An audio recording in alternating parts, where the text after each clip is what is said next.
Hey everybody, Roger Levin here with your orthodontic practice production pearl of the week. I want to talk to you about a new concern that has been emerging and that we have at Levin Group, and that is how you're categorizing your referrals.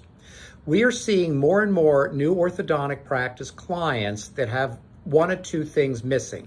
Either they don't really know their numbers, and they may think they do, but they may be wrong, or they don't know where their referrals are coming from. Both are of concern, but I'm going to focus in this pearl on referral marketing, categorizing referrals, and understanding your numbers.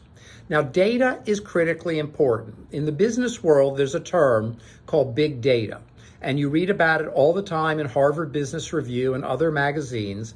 And big data means that there is huge amounts of data coming in.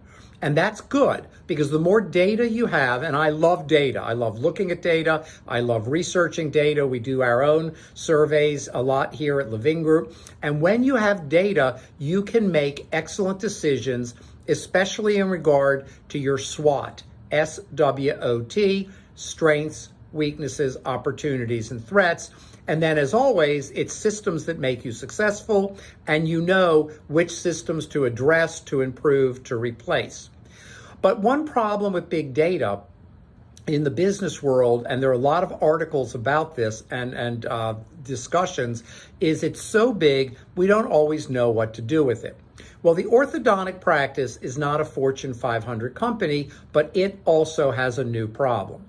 Because with the advent of the internet and websites and social media, you're categorizing many of your referrals incorrectly, which means you may not have big data, but you have bad data.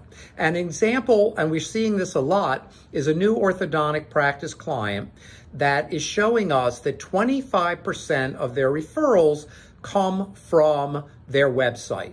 Well, this patently isn't true, and it almost always isn't true. What's happening is patients are hearing about you, potential patients.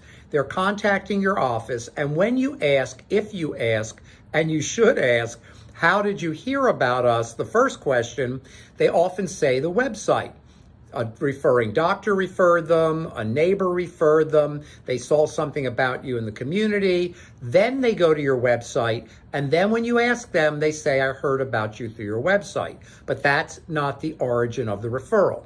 So you need to dig a little bit deeper, very politely, to find out how did they really hear about you.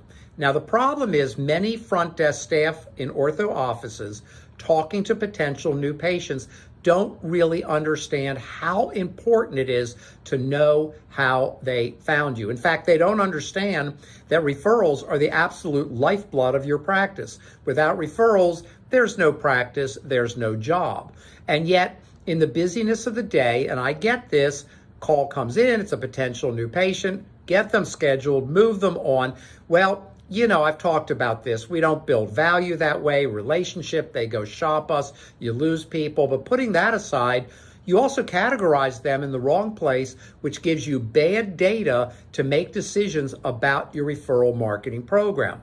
For example, another client, we want to put more money into the dentist referral category because they found out that no, they weren't getting 20% of the referrals from referring doctors and 80% from everywhere else. They were actually getting 41% from referring doctors, but 21% were being miscategorized. Bad data. So go out of your way to get good data so you know where to spend money, where to accelerate marketing, where to decrease the investment in one of the 5 focus areas: patients, parents, referring doctors, social media, and community.